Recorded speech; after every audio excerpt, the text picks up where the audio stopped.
what happens with Bryce now? I don't know if Bryce plays for Carolina again. And then I think some people would say, and this is a part that I would love to hear from people, comment on what you think Bryce Young's trade value is right now, because I would love to crowdsource that and hear from the loyal addicts of the show and what they think. Because just to remind you guys, Zach Wilson went for a 7th. Trey Lance went for a 4th. Justin Fields went for a 6th. And Mac Jones went for a 6th. I don't even know if Bryce Young has trade value right now. And then you guys tell me, where is he to start the 2025 NFL regular season? It almost feels like a reality might exist where like he's got to go play in the XFL for a couple years and hopefully look like an absolute world beater and then get signed to an NFL team again. Bryce Young could be leading Team USA in that flag football Olympics too, you know? We have better quarterbacks for that.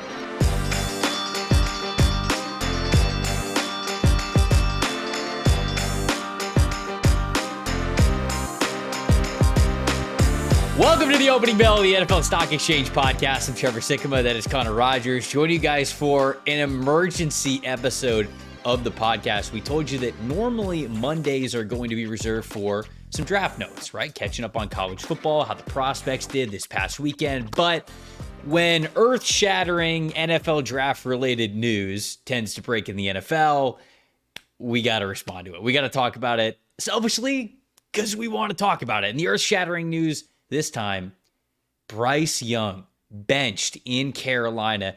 The performance, all right, maybe not so shocking there, but holy cow, there are so many ripple effects and so much to dig into with this decision. Connor, I hope you're ready for it, man. It's not quite a Fix Your Franchise episode yet, but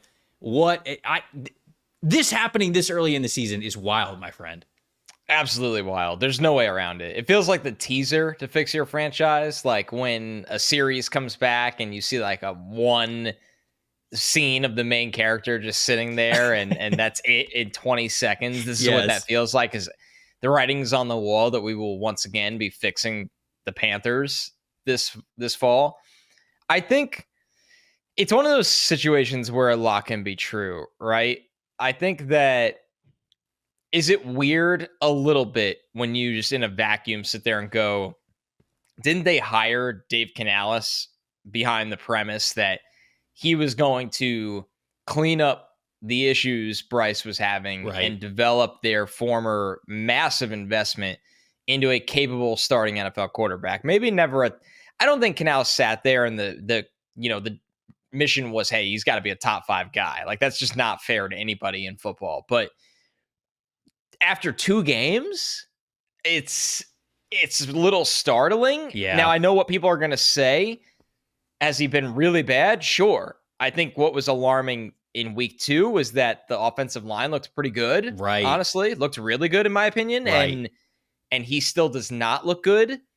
But this is a league where, and I know he flashed more in his first year, but I mean, Daniel Jones is going over 60 games. Like, guys get a lot of chances. Yeah. They get a lot of chances. And this guy was the number 1 overall pick. A ton of assets were moved to get him. The coach was hired specifically for him after the last coach didn't work. A lot of the dollars were spent for him. There's a lot more to unpack here, Trevor, than just Bryce being bad. And that's why this is such a big story that goes beyond the NFL, but like you said, into the NFL draft. No, there's no question. And, you know, we don't necessarily like have a show structure here for this. I think we're just going to let the conversation go as it will. And just give you guys a little bonus. You know, it's not just going to be a Panthers episode here on this show. We're also going to take a look at all of the 0-2 teams that we have in the NFL right now and just kind of determine, hey, who do we actually think is destined for a top 10 pick? Who, you know, do we think is actually going to, bounce back and won't be picking this high in the order as it stands today? So it's not just all Carolina talk, although that is going to be the meat and cheese of what we talk about here. Connor, it's a 2 sides of the coin situation, right? There's a lot of, well, this, well, that. I'm going to be honest with you. I watched Bryce's tape from week 1. I've watched it in week 2. As crazy as it is to say this was the right decision.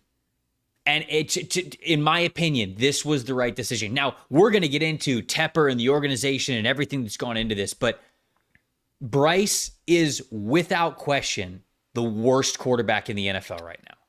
For sure. He is so mentally broken. And I think that is the reason why I think you've got to bench him, because there was always sort of this feeling of, okay, the team is not good enough. The receivers aren't good enough. The offensive line's not good enough. Give them some time. And though it is a very quick hook, I will be honest, for the offensive line to play the way that they did this past week, and for Carolina to still look as horrible as they did, it's almost like you are now teetering on the line of losing the locker room very quickly. That's the major key of if you're behind this decision. Right.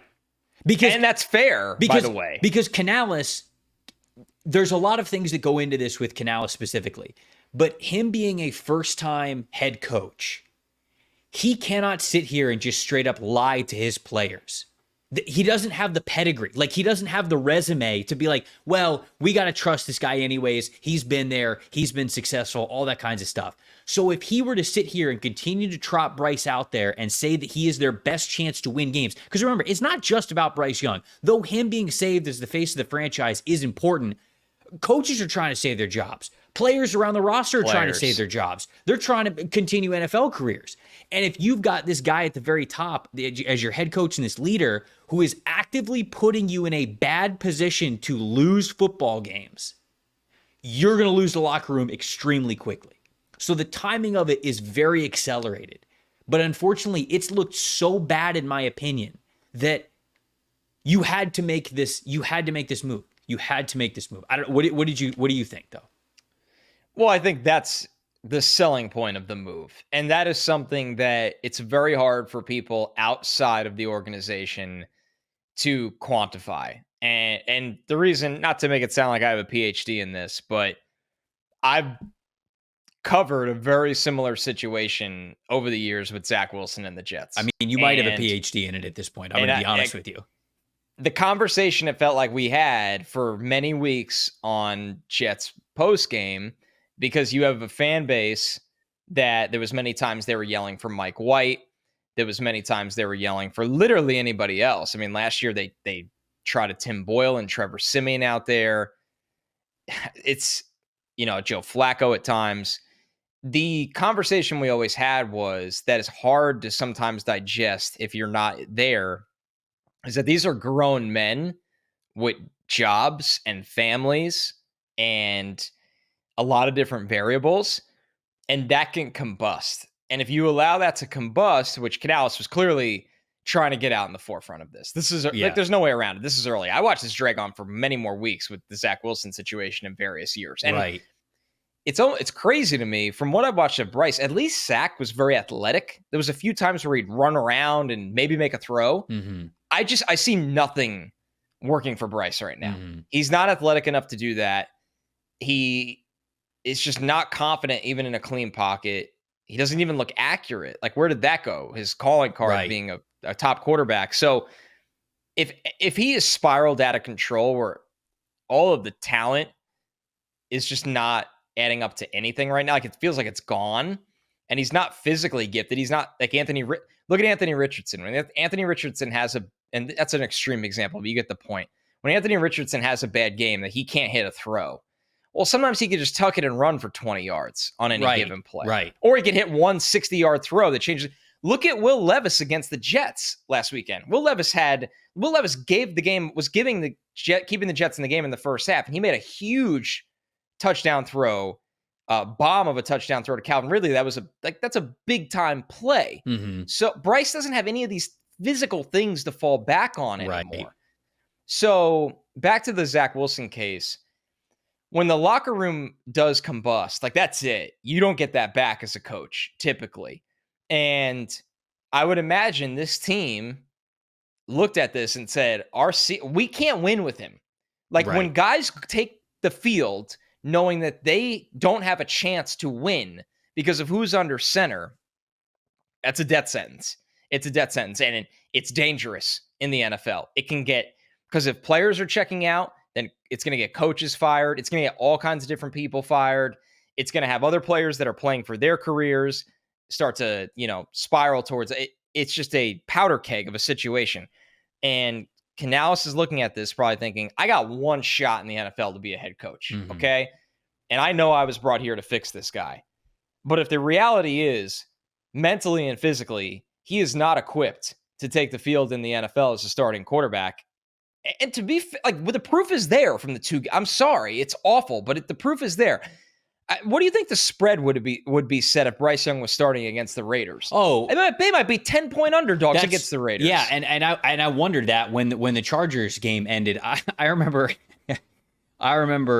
one of the very first times I just was understanding what like lines and spread were. I was young, I was reading the sports paper on a Sunday with my dad, sitting on the porch, and I remember it was Peyton Manning's Indianapolis Colts, and I think they were playing the Houston Texans, or maybe it was the Jacksonville Jaguars. I think it was a divisional game, and one of those teams was so dog shit bad that the Colts were favored by 18.5, and I said to my dad, I was like, why is this line way bigger than all of the other ones? And my dad was like, well, because the Jags are really bad and they need a lot of points to make it worthwhile to bet against them. And I had flashbacks to that yesterday while I was watching the Panthers, because I was like, the Panthers are we're going to start seeing college spreads.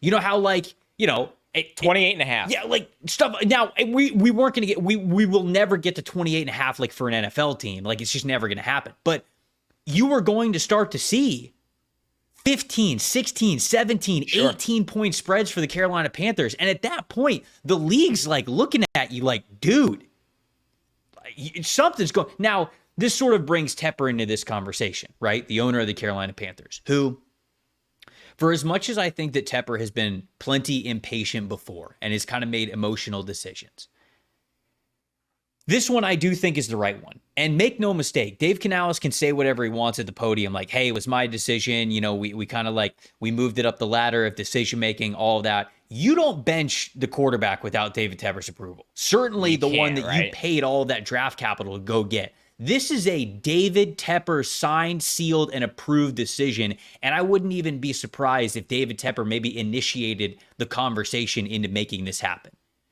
So when you look at the Panthers, with the whole Tepper idea involved, very clearly this was a horrendous spot for any quarterback. Maybe CJ Stroud saves this situation and it looks, certainly it would look better because Stroud is better. How much better? I don't think the CJ Stroud that we're seeing in Houston would be the CJ Stroud in Carolina. I don't think that situation was the same. But you look at Bryce's situation, horrendous receivers, horrendous offensive line for most of it. You had Frank Reich as your head coach. Frank Reich was calling plays to start the season. Then they went 0-6. Then they gave it to the offensive coordinator. Then Frank Reich took it back. Then Frank Reich got fired. Now you're bringing in Dave Canales. Now he's a brand new play caller, and you're already pulling Bryce after 2 games because of it. The situation, not ideal. We are allowed to say all of that and still say, which is the important part to remember, Bryce individually looked so bad amongst all of that. You talk about all the chances that Zach Wilson got, all the chances that Justin Fields got, all the chances that Daniel Jones has gotten. Bryce's film is worse than all of them. And that is a big issue, because going back to what you said, you could read every single scouting report, even of the people, myself included, who had Bryce Young as the number 1 overall player in that draft class. And every single scouting report, even for the people that had him at the very top, told you the same things. 1, strengths, assassin with his mind, elite anticipation, phenomenal ball placement, understands and sees the game at a slowed down speed that is truly incredible. The weaknesses, we all listed him. If he doesn't win with his mind, he doesn't have the legs to do it. He doesn't have the arm to do it. He is not physically gifted enough to do it. And I got some PFF stats for you here, because I was actually sad about Bryce Young. All right. So I went back and I watched some Alabama tape of him, and I was like, what? Can I go see? What happened? Can I go see good Bryce Young again? And I watched a couple of games of Bryce, and the middle of the field stuff was always going to be a struggle for him. He's 5'10", right? It was always going to be tough to hit over the middle of the field. So that conversation was always going to be a challenge for him no matter what.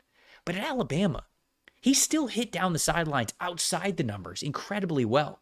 Out routes, corner routes, slot fades, because he trusted to be able to hit to the outside. And I'm not just talking about the quick stuff either.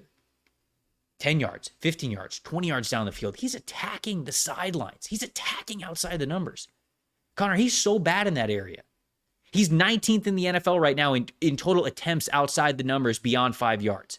He's 20th in completions outside the numbers. He's got the third lowest passing grade outside the numbers beyond 5 yards. So now that part of his game does not even exist.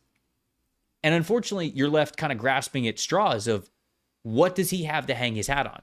And I just don't think there's anything there, unfortunately. No.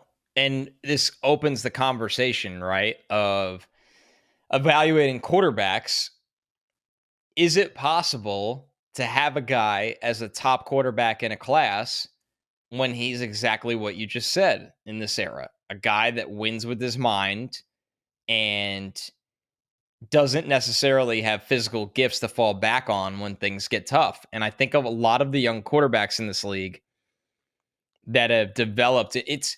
And the thing is, there are guys on the other side of it. I feel like Burrow's bigger than Bryce. There's no way around it. But yeah. Burrow was a guy that, like, you knew Burrow wasn't going to run for 60 yards on you. And he didn't have the biggest arm as a prospect. Mm-hmm. He had a good enough arm, Joe Burrow. But you knew Joe Burrow could throw with anticipation, was absolutely brilliant seeing the field.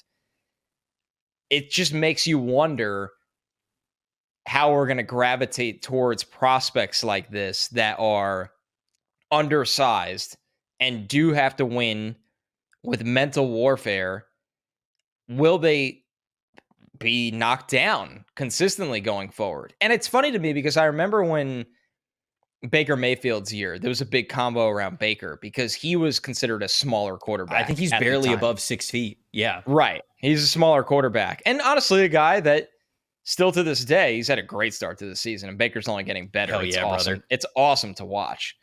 But still not a guy that, if everything's not, like, if things are bad around him, he's not going to run away from pressure like a magician and make these miracle plays over and over again. Baker in a clean pocket will just tear you up. And Baker's in a structure right now that is perfect for him, and he's gotten better in so many different ways. But it's with Bryce, it just makes you wonder how quarterbacks that aren't overly physically gifted will be devalued in drafts going forward. Because I'll tell you right now, like, this quarterback class, there's going to be a couple guys like that that I just don't think are physically imposing at all and aren't very creative runners and are going to be viewed at probably outside. Like, a lot of people expect them to go early, and I just don't know if that'll be the case from the league. I feel like there's going to be, at the very least, a Bryce Young threshold now moving forward, right? That's the minimum, right? Right. Yeah, where it's like no one's going to, because, Spencer Rattler is a little bit smaller of a quarterback. Like you said, Baker Mayfield, Joe Burrow is a little bit smaller of a quarterback, but like those guys are still much bigger than what Bryce was. There is now going to absolutely be some sort of Bryce Young threshold where, like, Noah Fifita. Yeah, and I mean, like, Fifita, obviously, I didn't think Fifita wasn't talked about like Bryce was, but no, Fifita. But what if he did have this magical year? And he looked, that would be the combo, right? And he looked great last year, and it's kind of like tempting. Yeah. You watch him play last year, and it's a little bit tempting for you, but we're not going to talk about a quarterback like that ever again. I mean, it's a scouting miss. I don't think so. By a lot of people, and it really was. The science of Bryce Young and sort of just how he's going to change the NFL draft moving forward is, I don't think that anybody who liked Bryce Young, like myself included, I don't want to speak for everybody, but I don't think that anybody who liked Bryce Young thought that he was going to be able to like dominate the league physically, right? I mean, like, that just wasn't in his scouting report. But no. I think everybody looked at him and said, if anybody's going to make it with these measurables, it would be the kid that we saw at Alabama. Now, he was supposed to be an outlier. Now, here's the thing. Anybody who brings up Kyler, they're completely different quarterbacks. It's not even close. Kyler is built so much more athletically. He has so much of a bigger arm. They just happen to both be short. Bryce doesn't have anywhere near the physical tools that Kyler Murray did. And we talked about that pre-draft. But again, this was a draft class where, again, I'll raise my hand up for this. Certainly have no problem doing that.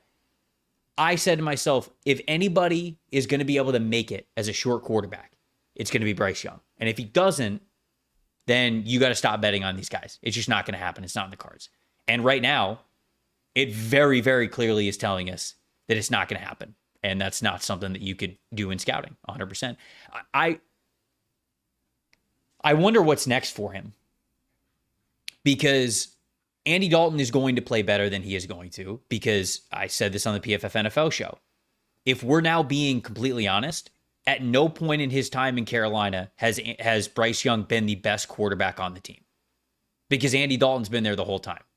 And I think Andy Dalton's better than him, very clearly, without the progress that we've seen. Without a doubt. So what happens with Bryce now? I don't know if Bryce plays for Carolina again, because you don't make this decision thinking that you're going to go back to him, because that would be asinine to me. No. So I don't know if he ever plays again for Carolina. And then I think some people would say, and this is a part that I would love to hear from people, comment on what you think Bryce Young's trade value is right now, because I would love to crowdsource that and hear from the loyal addicts of the show and what they think. Because just to remind you guys, Zach Wilson went for a 7th. Trey Lance went for a 4th.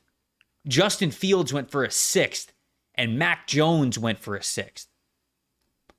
I'm pretty sure all of those quarterbacks were at this point in time held in higher regard than what Bryce Young is right now around the NFL. And they're getting traded for 6th and 7th round picks. I don't even know if Bryce Young has trade value right now. I'm going to be completely honest with you.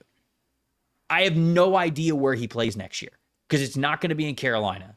But I don't even know if they can get trade value for him. No, I don't think you can get anything. You got to remember, he's playing on a contract of a number 1 overall pick. So, right, but which is obviously a rookie capped contract, but still, like, he's not even worth that, clearly. It's still number 1 overall pick money. For those wondering, because we do the whole rookie contract, and yes, it's not the $55 million that just gets handed out to every starting quarterback right now per year, but Bryce's cap hit this year was $8.62 million. It's not nothing. Next year, it's 10.3. The year after that, it's 12. It's not nothing. That's when you a really think good about it, point by you. That's number 2 wide receiver money right there. So, or number 1 superstar running back money. So, and I know it gets messy because with contracts like that, a lot of the guaranteed money is paid out because of the signing bonus involved. But the point is, and with Fields and Zach Wilson and Mac Jones, Trevor, they had been in the league a couple of years. It's 2 games into his 2nd year of his contract. But if you're Bryce's people, like, you have to be doing everything you can to start rebuilding him anywhere else but Carolina right now. Right. So that's why I do not think he's on the Carolina Panthers to start next season. I don't know how he gets elsewhere. I've got to reach out to a good friend of the program, Brad Spielberger, to, like you said, sort of see what's the contract implications if they were to cut him, because at this point, well, they're going to eat.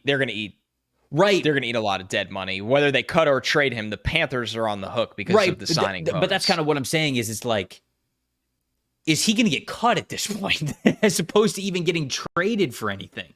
I don't know. If they cut him right now, I think they'd carry over the next 3 years combined like over $30 million in dead money. So then what does, like, and they'll probably have to take that no matter what, but I got to ask Brad, what does the next team carry of his? Yeah, not much, but enough that he doesn't really have any trade value. It was what it looks like to me. But yeah, Brad will have a better answer than me because I'm just an idiot behind a mock draft machine. But from what I'm understanding on over the cap, if they were able to trade him, they'd still carry over $18 million in dead money. So I'm assuming that a team trading for him does carry a couple million per year, which is not like Bryce Young is a flyer for someone right now and nothing more. Right. But nothing more. Yeah, but here's the thing, and this is another conversation that I was having with somebody. you really want Bryce Young as your backup? No, No. absolutely not. No, you Everybody would don't. think the season's over if it comes down to that.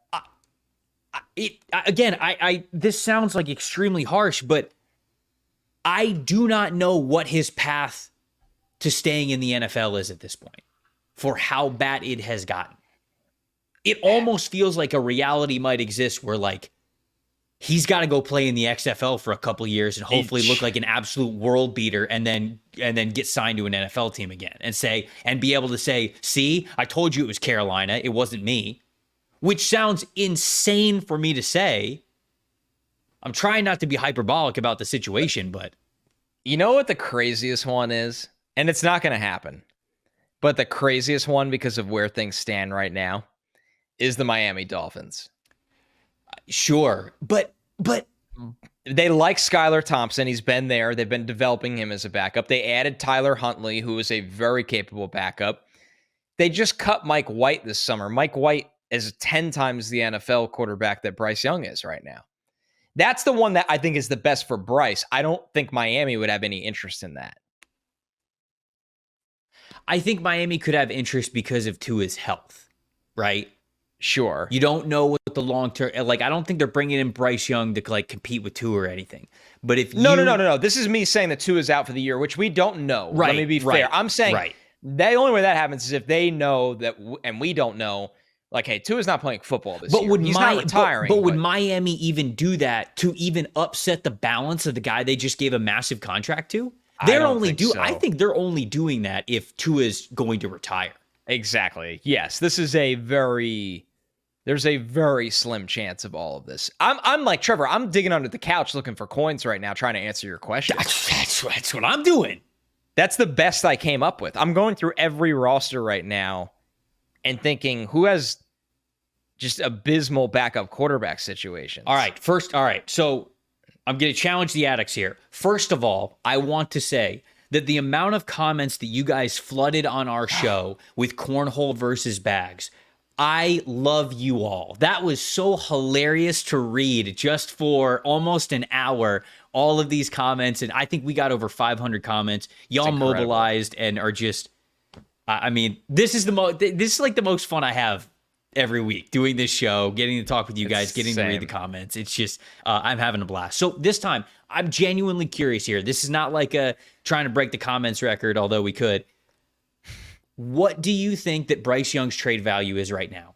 And then you guys tell me, where is he to start the 2025 NFL regular season? And if you think it's on an NFL team, tell me what NFL team it's on. If you think we're crazy and he's still going to be on the Panthers, let us know. If you think it's going to be a CFL or an XFL team, let us know. Because I think it could be anything in between. I think what are our answers? I don't know if he plays. Final answers. I don't know if he plays in the NFL again. I'm going to be honest with you. Wow. Yeah. Because I'm not necessarily 100% giving up on Bryce himself, but at this point, I don't know who gives him a chance right now. And maybe I'm crazy. Maybe it's like, duh, somebody's going to trade for the former Heisman Trophy winner and number 1 overall pick, you idiot. But when I look at it right now, how many GMs even want Bryce Young there? Maybe it's a lot more than I think, but the tape has been bad, man. And I feel for the kid. I feel for him because here's the thing. This version of Bryce Young looks nothing like the version that we saw at Alabama. This would be so much easier to count as a scouting L if we were seeing the Bryce Young version of Alabama in the NFL, and it's simply he did not have the physical tools to be able to do it. But mentally, he looks so broken that I can't even evaluate him like that. And that's a bummer. The problem that I have with picking an actual spot is the money aspect.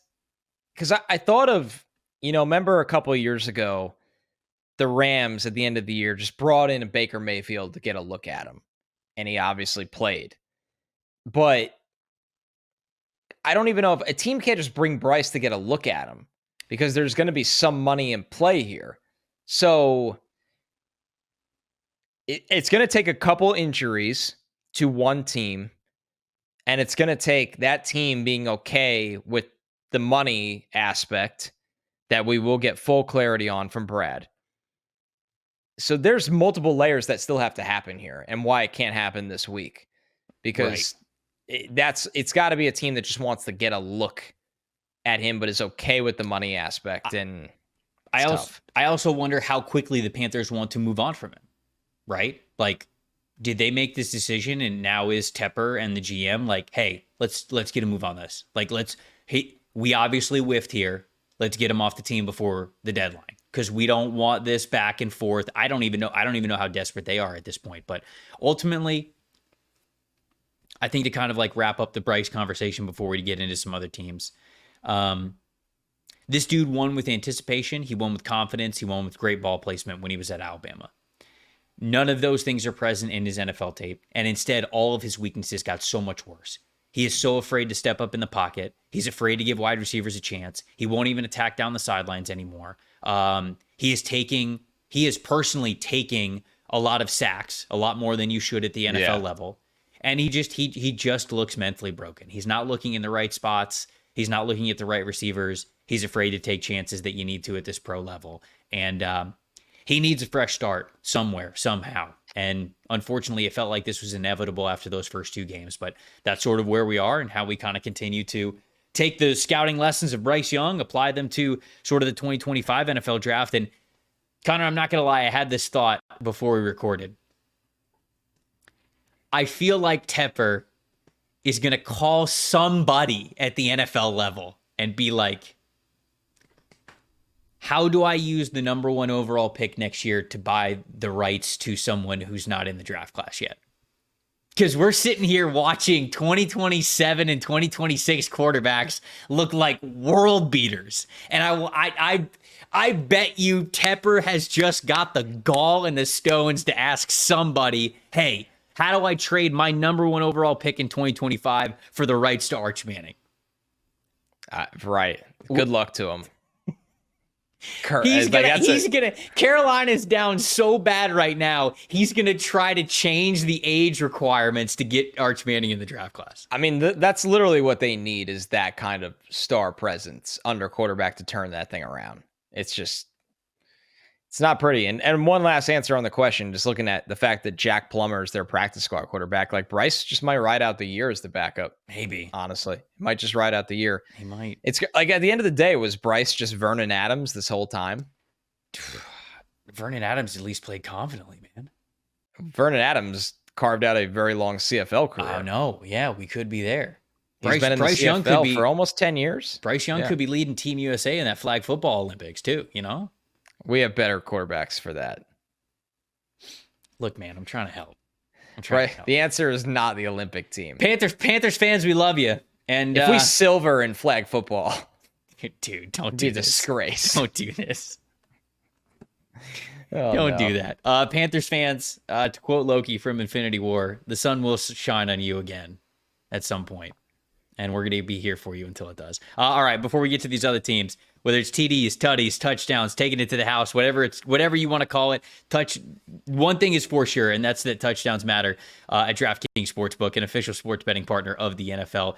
Whether it's on the ground, in the air, special teams, defense, we don't care how they score them. We just want to bet on touchdowns. DraftKings Sportsbook, number 1 place to bet on touchdowns. If you're ready to place your first bet, try betting on something simple, like a player to score the touchdown, right? And you can go to DraftKings Sportsbook app and you can make your bet today. A lot of good action in next week's slate as well. We got a double Monday night football action next week. One of them, Cincinnati Bengals hosting the Washington Commanders. Hey, if you think that the Bengals are going to be out for vengeance, you think the touchdowns are going to be flowing next week, bet on one of those guys to score a touchdown. It's easy. New DraftKings customers bet just $5 and get $200 in bonus bets instantly. You can score big with DraftKings Sportsbook, the number 1 place to bet on touchdowns. Download the DraftKings Sportsbook app and use the promo code PFF. That's promo code PFF for new customers to get $200 in bonus bets when you bet just $5. Only DraftKings Sportsbook.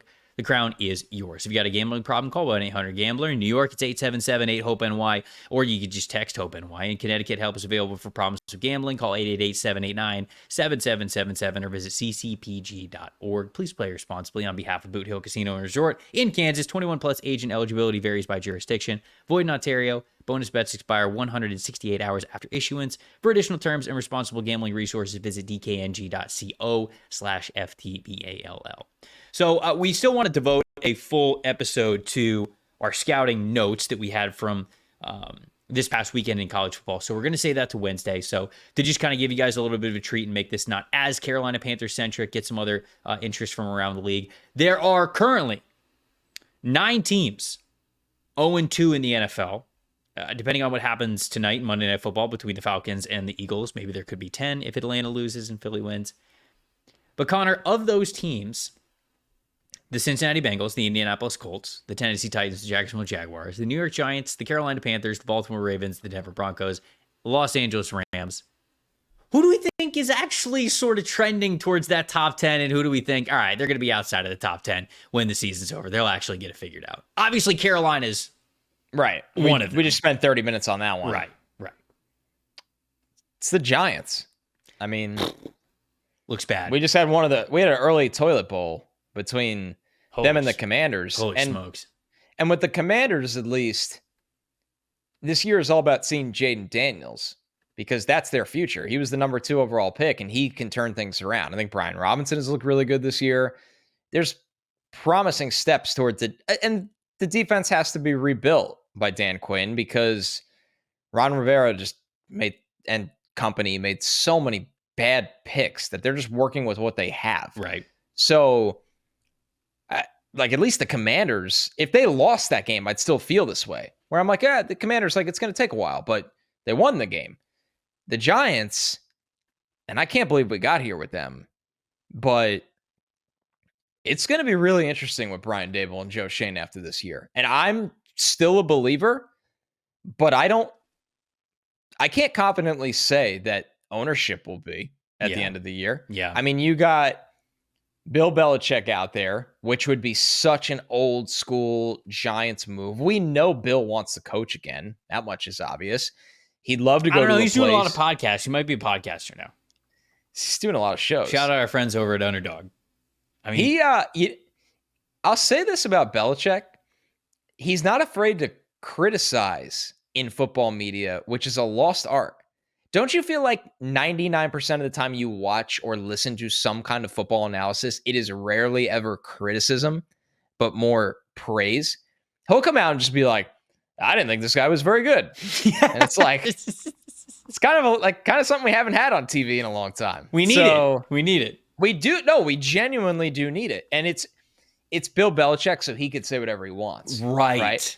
Like if I get on here and I'm like, damn, Patrick Mahomes stunk today. Everybody's like, shut up. And it's like, yeah, okay. So it's different when it's Bill Belichick. Yeah, so it's good for fair. me. I'm being serious. It's really good for me. I mean, you're not far away, though. When you talk about the hierarchy of opinions that you trust, it is getting Belichick. Closer. He's got a couple of Super Bowls, so that's there. But you're getting close. You're getting close. Again, you've covered enough terrible quarterbacks to where I think you're allowed to criticize. That's my spot. You know what? That's my spot. I'm like the guy they bring up. The expert, where they're like, nobody knows who the hell I am, but they're like, oh, this guy, he's seen it all. He's written a book on it. They got a little book in the bottom line and everything like that. Yeah. So, anyways, with the Giants, man, there's a lot of problems with the Giants, and it's not just Daniel Jones because I know everybody wants the low hanging fruit. Well, it's Daniel Jones. It's not just Daniel Jones. The Giants secondary, I think, has issues. And it's only 2 weeks, so there's plenty of time for it to change. Brian Burns hasn't gotten going for them. Kayvon Thibodeau hasn't really gotten going for them. I think Dexter Lawrence is one of the best defensive linemen in the entire NFL, but he's just one person. Yeah. Malik Neighbors is the entire offense. I mean, he really is. I know they give the ball to Singletary a lot, and he's fine, but Singletary is not your long-term part of your long-term plans. It's Malik Neighbors, and that's it. The offensive line is taking steps in the right direction, but this team also just hasn't really been that well coached this year by Brian Daboll, and that's not something I expected to say. So I think the Giants, let's look at the Giants' schedule right now. I mean, if the Giants don't kind of figure it out here soon, as they got to go to Cleveland, then they play Dallas, then they play the Seahawks, the Bengals, the Eagles, and the Steelers. I just don't know in some of those games if the Giants can score enough points. Right. And if you're telling me, so they've lost 2 and those are the next 6, the Giants are 1-7. Would you really be surprised? No, I don't think this team's very good. And I think that Brian Daboll is a really good offensive minded coach. I agree. I just think that his time feels up with New York. And well, it's starting to combust, right? I know I keep using that word on the show, like the but kicker thing that happened this past weekend. Well, that's just wild. But you know what I'm saying? Like we're getting to that point of the coaching tenure. We're like, now we're talking about like things are going so bad that now we're even screwing up who's the active kicker. Like things are going so bad in New York that now we're getting on his ass for making the wrong decision about a kicker.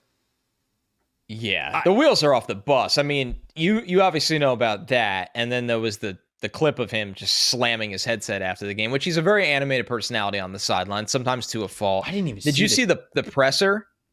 I mean, again, I only saw the answer to the kicker clip. So the presser was very alarming to me. And it's a tough situation, right? Is he just sick of this shit? Yeah. I mean, and once again, like this is another thing I'm an expert in because I've seen 85 different people coach the New York Jets. You could just tell when somebody is slowly fed up, and he gets asked, about job security, and he answers the question in like a normal way. Then he goes to take another question, and instead, after looking at the next question, he just stares back and grills the reporter. And it's not like it's like grills like if you wanted to fight someone. Like the look of like me and you outside. And then I get it. Like I get he's frustrated. I get it's disrespectful to him. I understand the boiling point. But man, when you're the coach in New York and a little bit of water leaks out of the ship, the next thing you know, you're the Titanic. Like, and it just, I hope Brian Daboll turns it around because I liked this hire and I agree with you that he's a good offensive mind. But it feels like it's spiraling. It's spiraling. It's spiraling with the team, with the media, with the in-game coaching, and it's just not going to get easier for the Giants. And maybe they do turn it around with a win that we didn't see coming. But I don't know if John Mara will put up with a real bad season, like a 4-win, 3-win kind of season and say, all right, now I'm going to let them pick their quarterback and everything else is going to get better. I don't know. No. If they're anywhere near the top 10 this year, I have a feeling they're both kind of cooked.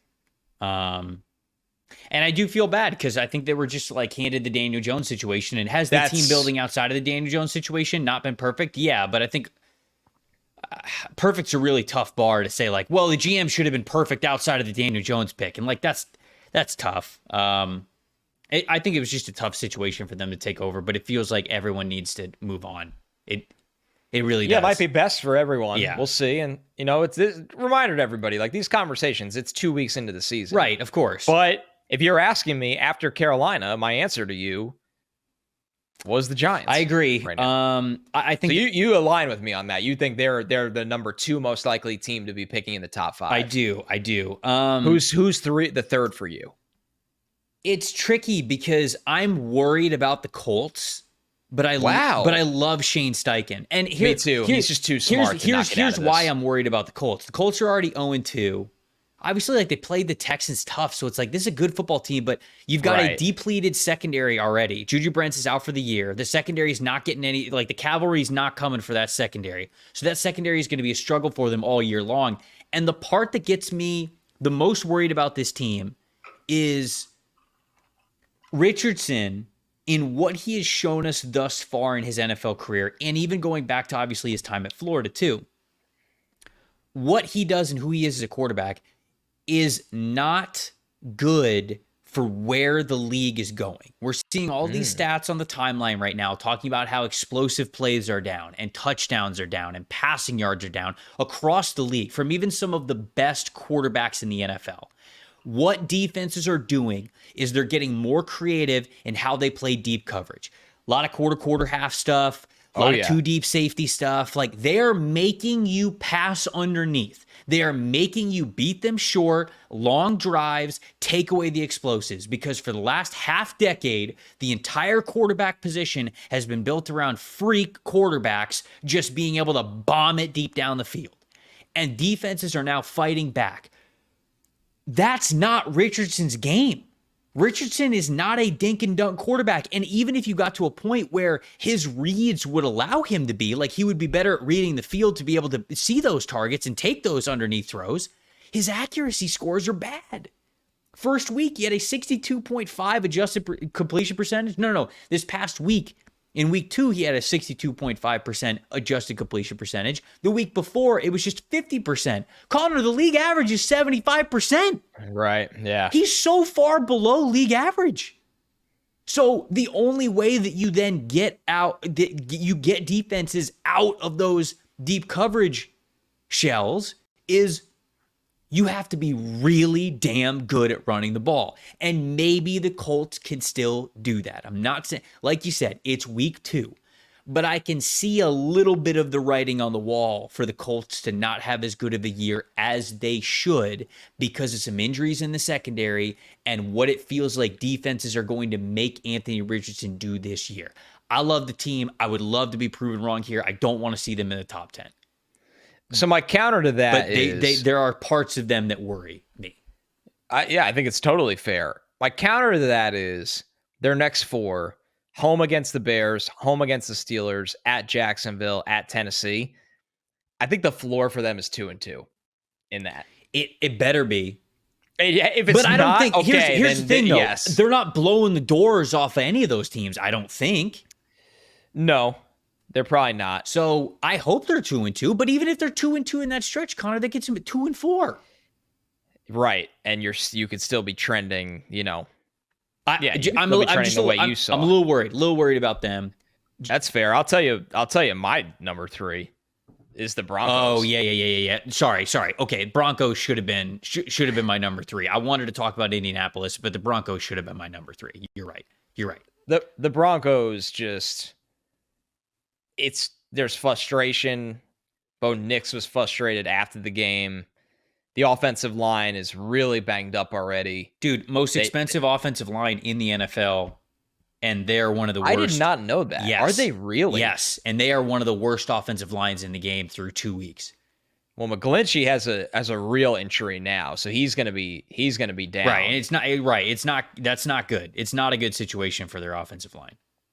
Yeah, so he's going to miss about a month, it sounds like, with an MCL sprain. Man, yep. Bummer.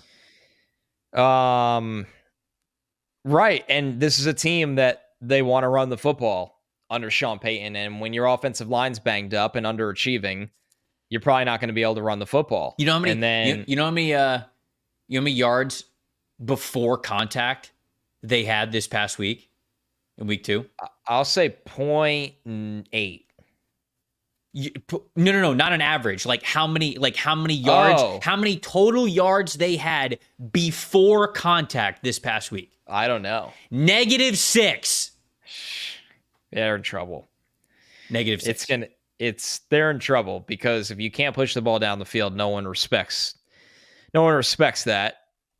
And what you want to do is run, but everybody knows that. And you got the Bucks now, and then you got the absolute Jets. World beaters. The Bucks and Jets. Good luck. The NFL Stock Exchange 1-2. That's called the NFL Stock Exchange 1-2 punch, buddy. You better get the ice bath ready. You better get Herb Dean in here to call this bad boy off because you're going to sleep. Oh, man. So long, Denver. Adios, Sean Payton. One to the chin and then one to the side of the head. That mouthpiece is coming out. If you make it through that, you play the Raiders, and it just feels like Max Crosby is going to detach Bo's head from his neck. I mean, the Broncos have some problems. Yeah. And they would be one of my top picks to pick in the top 5. And the thing that's weird with them, I don't really know what the answer is for them because they're in it. No. Like they're in this with Sean Payton and Bo Nix. So, okay, we got a top 5 pick. Do we just take a Mason Graham or a Travis Hunter and, just hope we're starting to have more talent here? I guess there's a lot of time left for that. I'm not buying into this this era of Sean Payton personally. You know, it's sort of hard to right now. I'm sort of holding out hope for this team that they're still maybe going in the right direction. It doesn't look pretty right now. And even with me saying that, I think that this team is going to get a top 10 pick when it's all said and done. But Knicks looks bad. They have talent on defense, though. That's the thing with Denver. I know they're banged up right now on defense, too. It's crazy. Knicks looks bad. They have talent. But the O-line's been terrible. They don't really have the offensive weapons to make up for it. And it's just not really good as a cohesive unit right now. So maybe that'll change in time. The Rams are getting hit with the injury bug. Feels like worse than any team in the NFL. They are, yes. Perhaps they end up getting a top 10 pick when it's all said and done. They're sitting here at number 9 at 0-2. You're probably drafting Matthew Stafford's replacement at that point. You're probably just taking a flyer on a quarterback, whoever you think might be worthy of one at that point. But who the hell's that, man? This is getting scarier by the week. Yeah, I don't know. Well, yeah. Not a great Carson Beck week. No, bad Carson Beck week. Don't ruin the Wednesday show. I know. I'm already over my skis. Come on. Let me just shut up about it. All right. That's probably a good place to put a cork in it, if you will. Give people a little preview of what's to come. Hey, obviously the NFL season, it's crazy right now. There's all sorts of stuff going on. Obviously, Bryce Young getting benched, and it's only in week 2, man. It's going to get crazier and crazier. And this season, we'll be listening to a new podcast called The Offensive Line with Annie Agar. Annie is an NFL insider. You might know her from the Uncomfortable Team Meetings on Social series that you've probably seen on TikTok and Twitter and Facebook and all that good stuff. The Offensive Line with Annie kicks back with NFL stars, celebs, super fans throughout the NFL season, unpacking all the biggest storylines, the weekly odds, the team lines, the spreads, all that good stuff with the usual brand of sharp wit and banter. Podcast is packed with humor. It's a must listen to keep up with the latest NFL news and culture that we're going to see throughout every week of the NFL season. You can follow the Offensive Line podcast on the Wondery app or wherever you guys get your podcasts. You can access bonus episodes from Annie as well. Listen ad-free right now by joining the Wondery Plus app. That is it for us. Like we said, let us know what you think Bryce Young's trade value is and where he is going to be at the beginning of the 2025, God, we're getting old, NFL season. Oh, my goodness. Connor, you got anything else before we get out of here? No, I'm excited for the midweek show because you and I have already grinded the tape. I know. I wanted to talk about all these guys. Yeah, this was legitimately an emergency pod. We already did our stock watch film grinding. We've been trading back and forth some names. So we'll have new name for the show, a day 3 player that can go top 50, a ton of stock up, stock down. It's all there. So if you're wanting to get back on the college sphere, that will return in the middle of the week. Yeah, it's going to be good stuff. Appreciate everybody watching and listening. Best way to support the show, like, comment, subscribe, youtube.com/NFL Stock Exchange. If you want to reply to any of the questions that we had or any of the opinions that we had, and you don't listen on YouTube, at Tam Betray, at Connor J. Rogers on Instagram and Twitter as well. I am Trevor Sikkema. That is Connor Rogers. Thank you guys so much for watching and listening to the NFL Stock Exchange podcast. We will see you on Wednesday.